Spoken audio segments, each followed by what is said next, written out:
এখানে দেখেন ওয়াই সমান A not B plus A B not, তার উপরে ফুল নট। এটাকে আমাদের সরলীকরণ করতে হবে, আর সরলীকরণ করতে হলে উপরে যে ফুল নট আছে সেটা আমরা আগে ভেঙে নেব। আর নট ভাঙার ক্ষেত্রে যদি যোগ থাকে গুণ হয়, আর যদি গুণ থাকে তাহলে যোগ হয়। তো কিভাবে দেখেন সেটা, প্রথমে এ নট ইন্টু বি বসাই নিলাম, এই অংশ দেখেন এ বি নট বসাই দিলাম।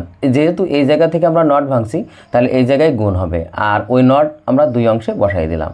তো যেহেতু এখানে গুণ হবে, এই নট দ্বারাই সেই গুণ বোঝাচ্ছে, সেই জন্য আমরা এখানে ব্র্যাকেট দিলেও হবে না দিলেও হবে। তো আমি ব্র্যাকেট এখানে দিয়ে নিলাম এইভাবে।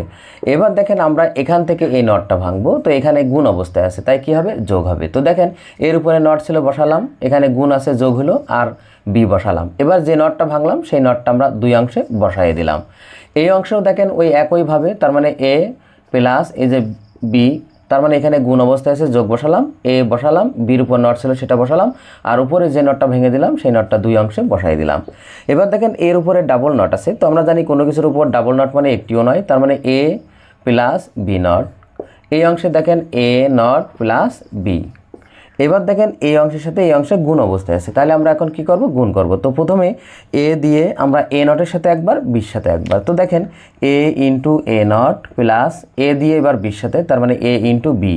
এবার দেখেন বি নট এ নটের সাথে গুণ করব, তার মানে A not into B not plus B not into B, B not into B. এবার দেখেন এর সাথে এ নট গুণ অবস্থায় থাকলে কি হয়, জিরো হয়। এবার দেখেন এখানে এ বি ছিল বসালাম, এখানে এ নট বি নট ছিল তা বসালাম, এখানেও বির সাথে বি নট গুণ অবস্থায় আছে, তার মানে কি জিরো।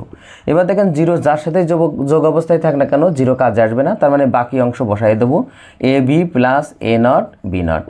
এটা হলো এক্স নর গেটের সূত্র, তার মানে এ জর বি তারপরে কি ফুল নট, এটাই হলো এক্স নর গেটের, মানে এইটার বিপরীতে এইটা, এটার বিপরীতে এটা লেখা যায়। তো এটাই হলো আমাদের অ্যান্সার।